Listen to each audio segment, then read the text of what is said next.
In the last lot of videos we looked at evolution and the science of evolution and how that affects us and how we came to be here as evolved creatures. So what we're going to do in this set of videos now is look at the Bible and what the Bible says about creation and how that interacts with the study of evolution. So what about the Bible? So let's begin with saying what we must do is look at what the Bible really says, not what we think it says or what we want it to say.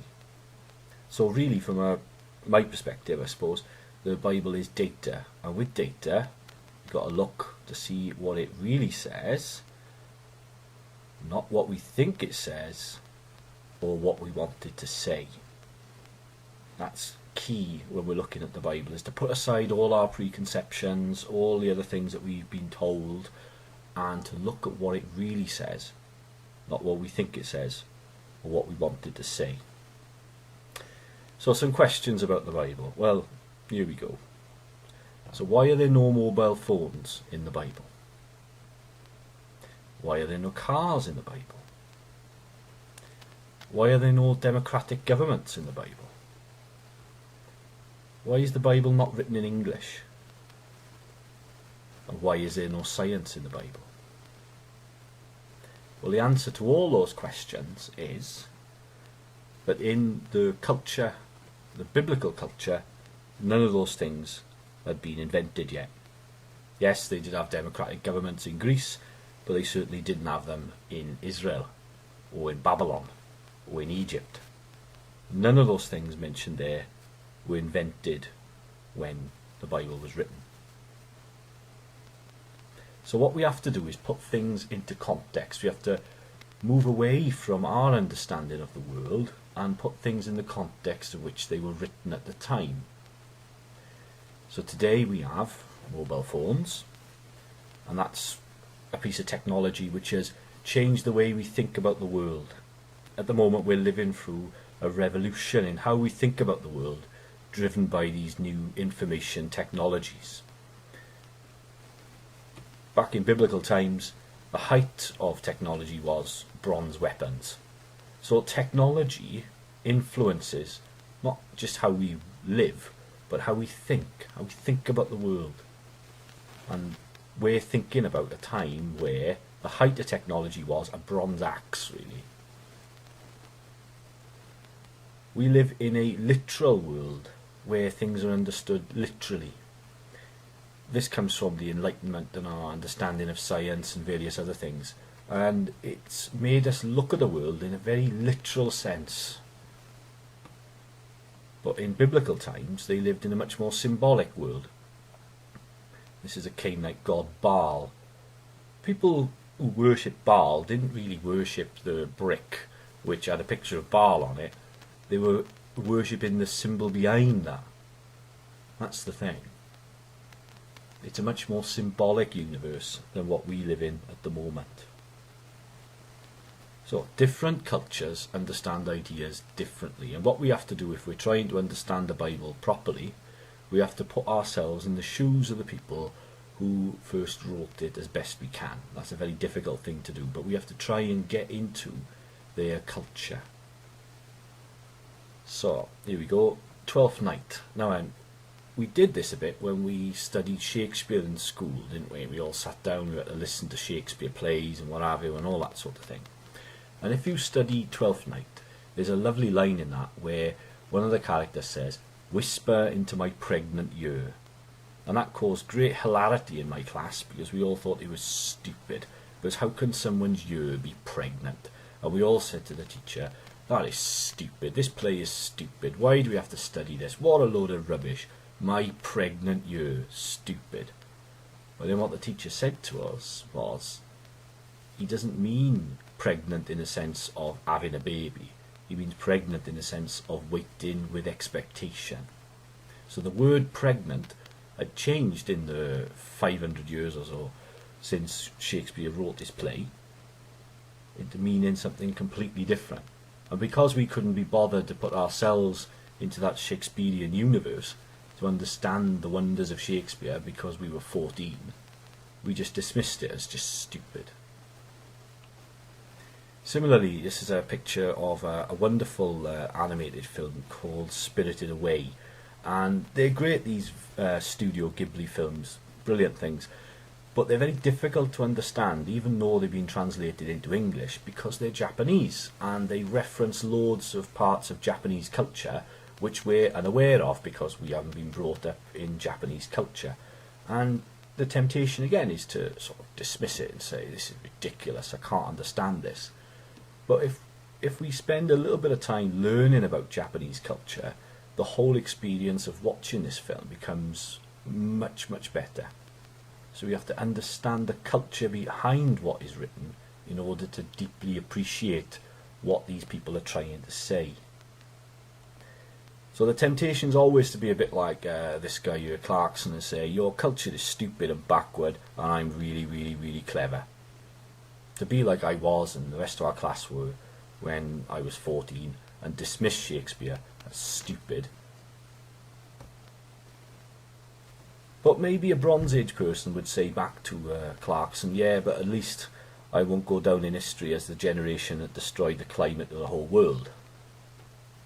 And maybe it's worth reflecting for a moment what future generations will say about our culture and what we get up to.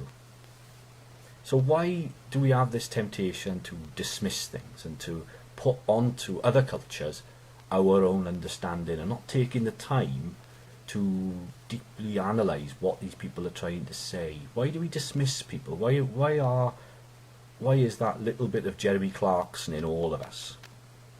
Well, part of our culture and our cultural development is this.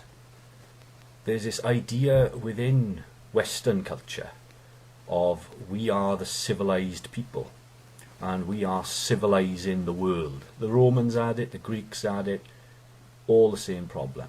This idea of civilizing the world by spreading our culture of civilization and seeing other cultures as barbaric and pointless.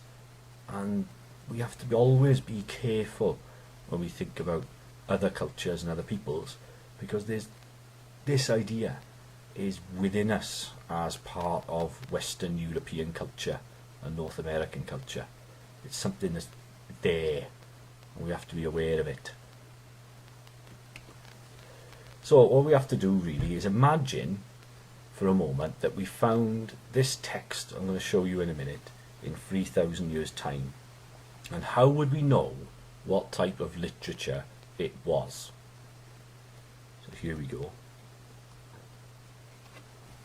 So if I read of this now, it says, do you ever feel like a plastic bag drifting through the wind, wanting to start again? Do you ever feel so paper thin, like a house of cards, one blow in from caving in?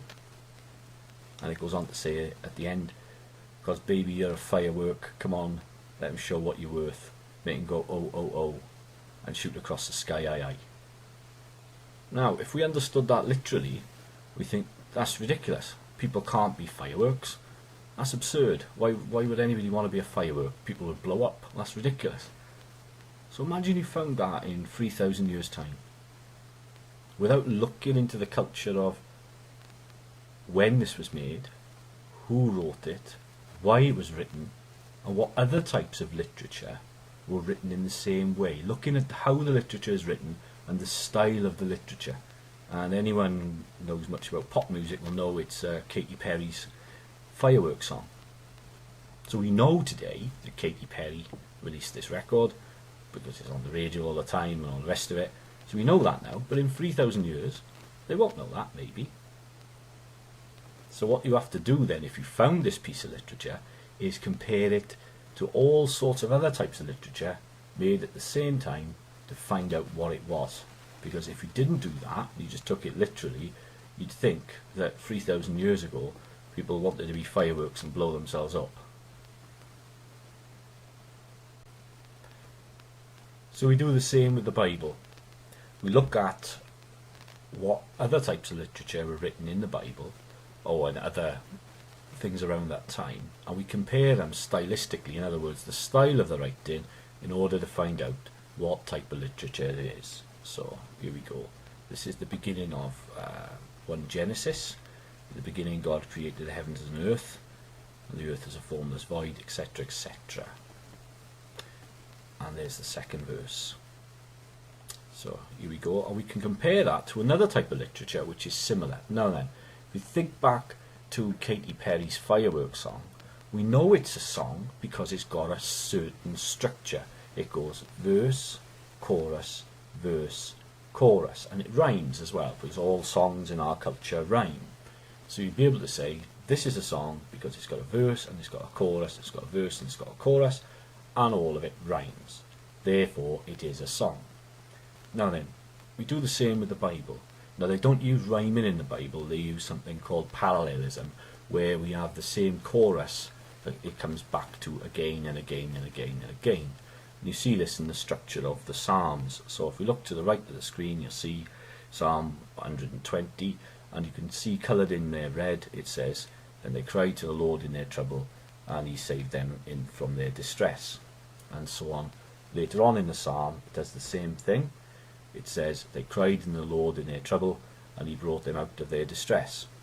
So it's the same refrain, but it's changed very, very slightly. That's what it is, this parallelism. Continually coming back to the same refrain, but changing it very slightly. In the Bible, there's loads and loads and loads of songs. It's full of songs. And if you say the daily office, you'll sing them or say them every day. That's what monks have been doing and priests have been doing for thousands of years. Saying the Psalms and saying the other songs from the Bible in the same way. Now then, we know that 1 Genesis is a song because it's got a chorus. And then there was evening, and then there was morning, the first day. And then there was evening, then it was morning, the second day. It goes on and on like that. So it's structured like a song. It's a hymn in the same way as a psalm is a hymn. We know that from the way it's written. And by comparing it to other songs from the Bible and other songs from that culture at the time. So why was Genesis 1 written? Well, it's written not for scientific reasons, because science wasn't invented. It's written for theological reasons. It's written for people at the time to show how different Hebrew ideas of God are from the ones around them. Now, the picture you're looking at there is a Babylonian god. And the Babylonians were a great influence on the Hebrews because, if you remember from the Bible, the Hebrews spent a very long time, or quite a while, in exile in Babylon. So the Bible's greatly influenced by Babylonian culture and Egyptian culture as well. And basically, Babylonians said, along with many, many other cultures around that time, that the world was created, or the universe was created, through a battle of the gods. Greek culture has a similar idea as well, where there's a massive battle of the gods, and out of that battle comes creation. That's what their understanding is the world is created by a battle of the gods. Order, because the good gods win, the good gods of order win the battle of the gods because they destroy the gods of chaos. That's a paraphrase of Babylonian myths and as well Greek myths of the creation of the universe. Okay, it's a battle of the gods where order wins over chaos. But the Hebrew God is radically different to the other gods which were around at the same time, which made the Hebrew people a kind of laughing stock, really, of the people around it. The idea of there being one God was just ridiculous to many of the cultures around them. So here's the Egyptian gods. There they are. Looks like something from Marvel, really, doesn't it? But there you go. It's a picture of the Egyptian gods, all those different ones. There's the picture of the Babylonian gods, all in procession. And there's the Greek gods, which we're all a bit more familiar with. So lots and lots of gods, and the universe is created by a battle between the gods, and then the gods of order win. And as the gods of order win, they bring order to the universe, and we have a universe like we know now. But the Hebrew God is very different. The Hebrew God doesn't have a picture. There's nothing to represent him. all there are these words, Yahweh, Elohim, etc. And if we went into the temple in Israel, it was radically different to all other temples, because it didn't have an image of the God that they worshipped in there. So it's a radically different way of thinking. And what 1 Genesis is saying, really, it's taking the myths of the creation of the universe, where order defeats chaos, and saying, no, it's not a battle of the gods that creation comes from at all. It's actually one God who creates all things. That's all it is. It's saying that there's one God who creates all things, and there's a hymn to him. That is it. So it's not a scientific explanation, because they couldn't have that, because they didn't understand what science was, because it hadn't been invented yet. It's a theological understanding of how the universe is created, and saying that the creation of the universe for the Hebrew God is different to all the other gods around them. So what about the rest of Genesis? Well, first thing to say, really, is we think about the Bible, or the book of Genesis, as a book. And sometimes we think about it in the same way we think about other books around today. And the way we think about books is influenced really by the printing press. Again, technology affects the way we think about the world around us. But there wasn't a printing press around in the times of Genesis, and they didn't understand books as we do today. They had no concept of copyright or authorship or any of those sorts of things. It's radically different. The books of the Bible are basically a library which is stitched together across thousands of years. And even the book of Genesis really doesn't have a single author. It's got multiple authors, and is put together as an anthology really of various different stories over hundreds and hundreds of years. So there's not one author, it's several. Really, the closest thing we have to that today is something like a box set. It's various different films put together in a box set. So this one here is the Arnold Schwarzenegger connection. So lots of different types of literature. We've got comedies, well, they're all comedies really, aren't they? Comedies, action films, and so on. But because they're all about Arnold Schwarzenegger, they're all in the same box set. Multiple different stories, multiple different films put together. And that's really what the book of Genesis is, what the Bible is. It's a box set, all put together at a much later date.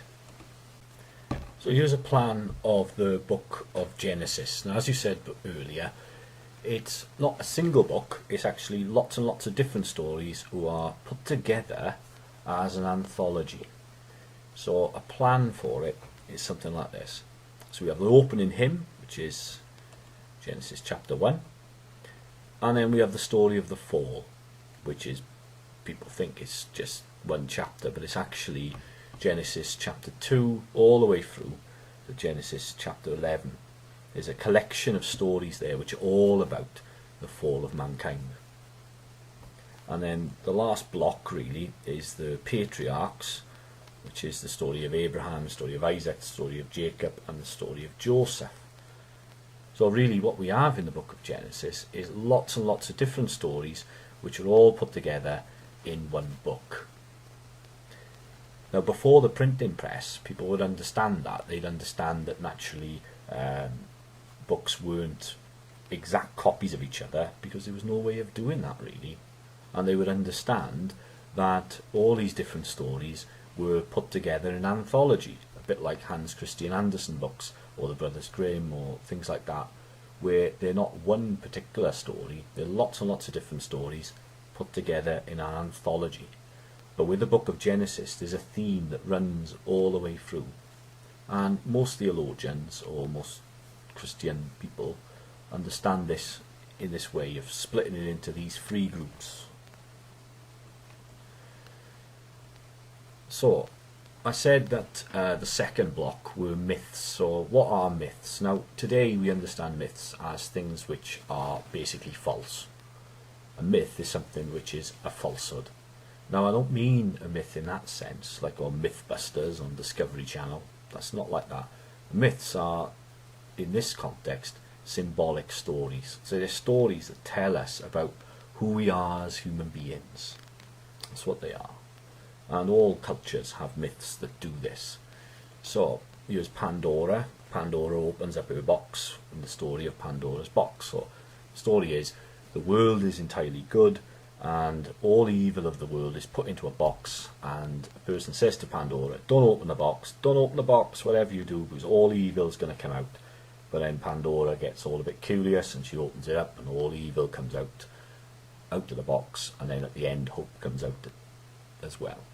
So that's a story, a myth, which tells us about what it is to be a human being.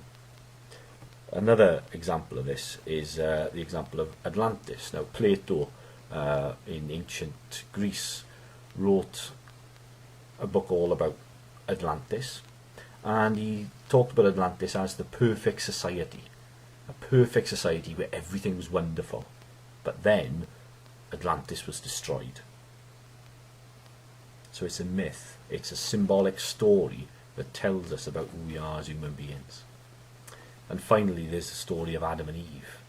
And all of these stories are about the same thing, really. It's this idea of, why is the world the way it is? What has gone wrong in our world? In a way, they're about looking back to a golden age where everything was wonderful and great. You know, like listening to older people or people who look back with rose-tinted glasses about how great it was in the 1950s, that sort of thing. Is this idea that in the past, the world was wonderful, but somehow things have gone wrong. And what it's really about, really, is about coming of age. It's about understanding that the world is not perfect. Because when we're little kids, we think the world is okay, we think it's perfect, because we don't understand the difference between right and wrong. But as we grow older, we understand two things. We understand that there's evil in the world, and we understand that we're going to die. And we lose our innocence. And that's what Adam and Eve's all about. It's the idea of the loss of innocence and growing up. It's about the story of every human being. Because Adam means man and Eve means woman. And notice at the beginning it says they were naked but they felt no shame. Now anyone who's got little kids, babies, toddlers, that sort of thing, will know that they have no concept of shame. They don't understand it. They don't understand why they have to wear clothes. We have to teach them that it's not good to run around with no clothes on. That's part of being kids. But as they grow older, they become more aware of themselves and aware of all these different things. And that's what the story of Adam and Eve is all about. It's becoming aware of evil in the world and the loss of innocence. And all the other stories afterwards, Cain and Abel, Noah's Ark, all those, the Tower of Babel, it's all this story about sin, about the idea where evil has entered the world and the consequences of evil, our loss of innocence as human beings, and our breakdown of our relationship with God. That's what they are. They're myths not about a particular person, but about all human beings. And again, that would have been understood by people for thousands of years, but because we live in a different culture, that can be quite difficult to understand. And that's why nobody looked for Atlantis until the Victorian times, because everybody understood it was a myth. But now there's plenty of people on the internet, and plenty of people have had a go at trying to find Atlantis, but they never will, because it's a myth, because it's a symbolic story, and it's the same with Adam and Eve. The culture changed. So how do we know they're myths? Well, the first thing is they're similar in their stylistic content as other myths that were around at the same time. We don't take Pandora's box literally. We don't take Plato's Republic with the story of Atlantis literally. So why should we take Adam and Eve literally? It's of the same style. It's the same stylistic understanding of the world. The next thing is we know they're myths as well because they've got ridiculous ages in them. And there's lots of things like this, like Adam is 930 years old and Seth is 912. That's ridiculous. They've got ridiculous ages in them. And that tells us that they're not to be understood literally. That's basically what it means. It's a symbolic age. It's not a literal age. How do we know that then? Well, we can always say that they were just stupid, and they were so stupid in the ancient world that they believed this. They believed in the ancient world that Adam could be more than 900 years old because they were stupid. Now today we're not stupid and backward, we're clever, and we know they're not. Well, maybe. But what might be more likely is today we know how old we are because we've got a birth certificate. And knowing how old we are is very important because we have to get served in the pub when we're 18, and we've got to get a pension when we're 65, and so on and things like that. We live in a much more legalistic world like that, where your age and being able to say how old you are and prove how old you are is very important. Back then, they didn't have birth certificates, and more than that, they didn't have a dating system. Like, I know I was born in 1977, but 3,000 years ago, what did they date the year of? And as you get older, you lose track of how old you are, don't you? You can quickly work it out because you know when you were born. But if you don't know what year you were born in, because it didn't exist, you don't have a birth certificate, how on earth are you going to know? So ages weren't important to these people in the same way it were now. So they knew, for two reasons. One, because they knew it was impossible to be 900 odd years old, and also as well because it wasn't that important to them. These ages are there to show us that this is a prehistory. It's another time. It's something which is different to the time that we live in today, or the time that they were living in. That's why you have these funny ages. So all Genesis 1 tells us really is that God created the world, and he created the world not like the Babylonian gods did, or the Greek gods did, or the Egyptian gods did. It's an apologetic thing really, is saying that, a song saying that the Hebrew God is different to the Babylonian God. That's what that says. And the Genesis 2 to 11 is all about the fall of humanity and the understanding of the world isn't the way it should be really, which is something we've all experienced. So if we want to understand what the Bible says about creation, we have to look in different places, because there's lots of other texts about creation in the Bible. And there's two on here which are the central ones really. One is Psalm 19 and the other one is John 1. Now Psalm 19 says, "The heavens are telling us of the glory of God, and the firmament proclaims his handiwork. One day pours forth his speech, and night to night declares knowledge. Although they have no words or language, and their voice is not heard, that their voice goes out through all the land, and their words to the end of the world." Now, what the Psalms tell us about creation and other parts of the Old Testament is this idea of God bringing order out of chaos. And this comes as well in the ideas in Genesis 1 as well. This idea of order being good and chaos being evil. Order and chaos. And what Psalm 19 is saying is that the idea of order and structure is hardwired into our universe. As our universe is an orderly universe where things happen in an ordered fashion. That's what it's saying. And that points to the orderliness of God and the goodness of God because of the orderliness of creation. That's what the Psalms are saying. So we can understand that the law of God isn't just about, say, the Ten Commandments and so on and things like that. Is the law of God is actually the laws which govern our universe. So laws like gravity, laws like evolution, and so on. This idea that there is order in our universe. So order is good, chaos is bad.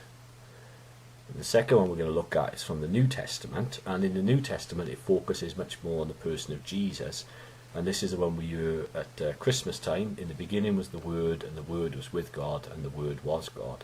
He was in the beginning with God, and all things came into being through him. And without him, not one thing came into being.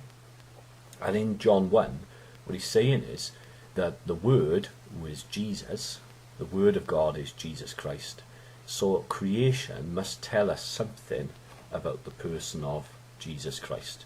So the ideas of the story of Christ is hardwired into creation itself. That's what John 1 is actually saying. So, what does create mean in the Bible? This, I understand, is English word create.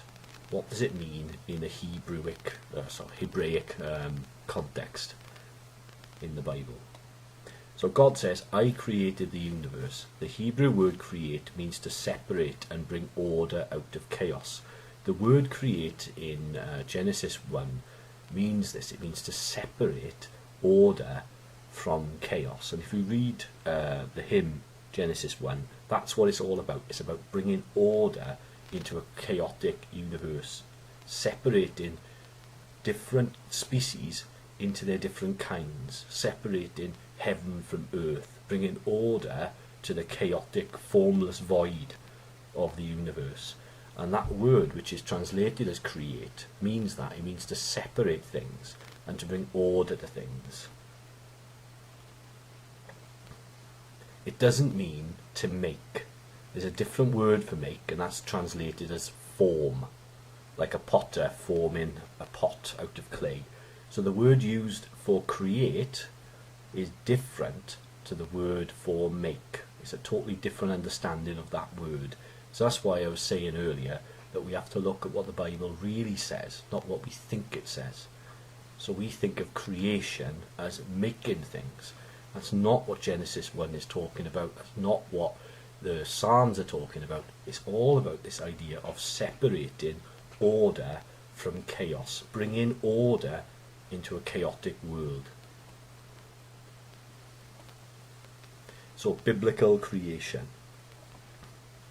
Order equals goodness, the order of the universe. Evil equals chaos. Now in the Psalms there's a Leviathan and there's monsters and things like that, and these monsters symbolize chaos. And in the New Testament there's a dragon thing, the dragon, which represents chaos. So the idea of creation is about order, goodness, destroying chaos, evil. So God brings order to the universe by destroying the chaos of evil, and God alone, not the battle of the gods. So creation is not an event that took place in the past, it's actually a process.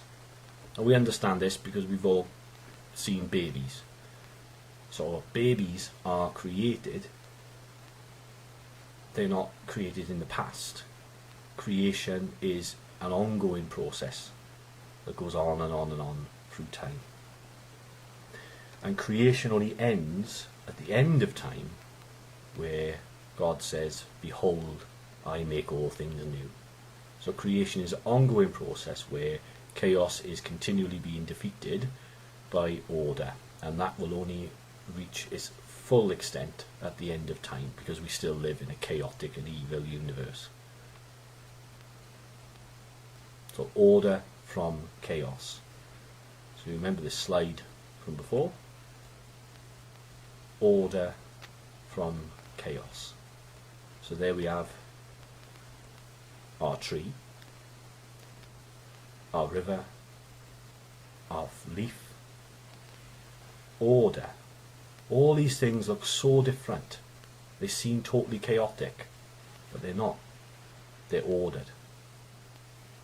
These things only come into being because of the laws which underlie them. That law of positive feedback, that self-similarity law, the mathematics that underpin all of life. Order from chaos. Again, looking at our own lungs, they look like trees, etc. This self-similarity, order from chaos. And we saw it with the spiral again, didn't we? Where we looked at how this continual doubling, that same equation that we looked at before, gives rise to order from chaos.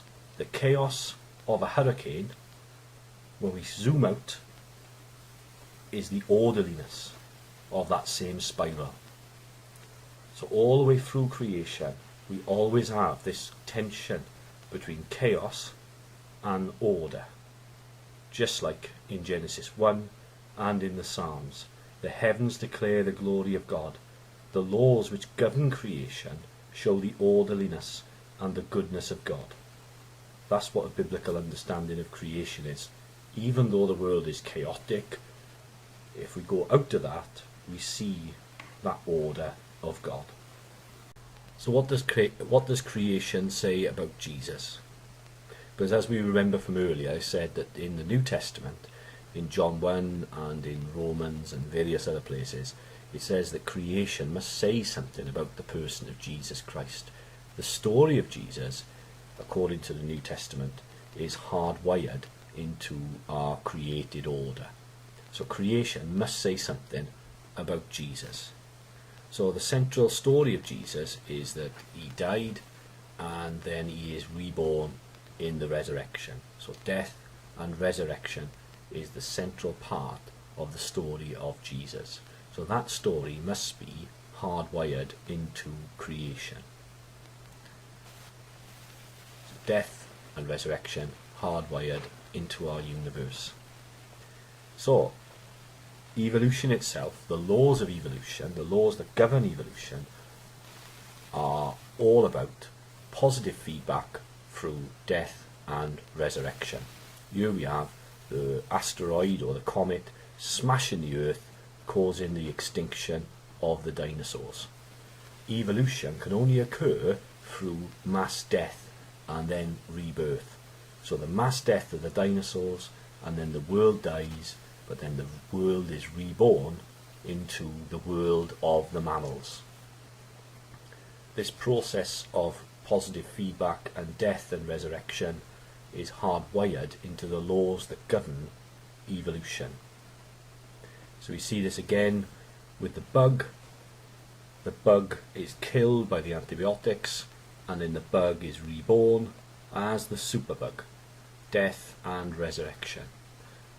The laws which govern evolution have to enable death and resurrection, that positive feedback. That's exactly how it happens. The same actually in the creation if we look at stars. Anything really. Everything in our universe is governed by this idea of death and resurrection. The molecules that make up our bodies are from the death of stars. A star dies and explodes in a supernova, which then makes up the elements that make up our very beings. And Moby, a few years ago, brought out a song, "We Are All Made of Stars." And that's what it's about. Our bodies ourselves are made up of the resurrected ashes of stars. Death and resurrection is hardwired into our universe. Death and resurrection is part of the law which drives forward evolution. Those laws we talked about of positive feedback are dependent on death and resurrection. So why is there a conflict? Why do people think there's a conflict between science and religion, or science and faith? Well, in the past we have your John Calvin, theologian from the Reformation, and St. Augustine from the beginnings of Christianity, and they talked a little bit about this, and they said there is no conflict.